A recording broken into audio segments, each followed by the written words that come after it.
At this point, Cronenberg is about 10 years into his filmmaking career. He'd been pulled away from medicine and science by Toronto's rich film scene, which showed, New York independent films like Jonas Mekas, Ed Emshwiller, Los Angeles independent filmmakers like Kenneth Anger. And he's coming from this more literary background as well, where he's been inspired by Nabokov, Burroughs, and Beckett.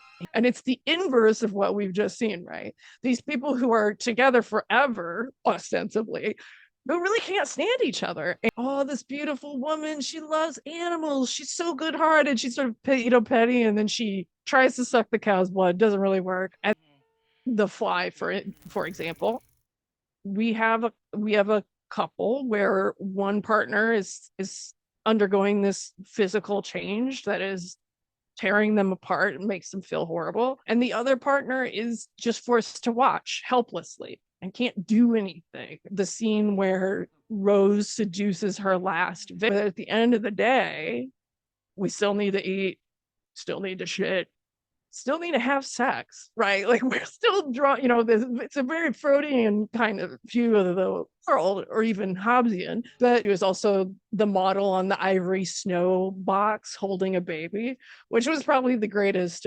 marketing boon a filmmaker could ever hope for. But for a certain segment of the movie going population, and she delivers. When you get what you want, it's absolutely not. The great scenes of the film is when she goes to the porno theater and she's wearing this big fur coat, and she picks up a guy at a porno theater. And I mean that and how much of a male fantasy that is, to be just like, oh yeah, this beautiful woman, like dear penthouse, you won't believe what happened to me. And Cronenberg had originally wanted Sissy Spacek to play the role because he'd seen Badlands and was very impressed with her. And Reitman was like, no, I don't like her freckles. And, she has a Southern accent. It's not going to work. And it is interesting to wonder, what the film would have been like with Sissy Spacek instead, and what energy she would have brought to it. But if she was busy playing Carrie, another girl next door gone bad.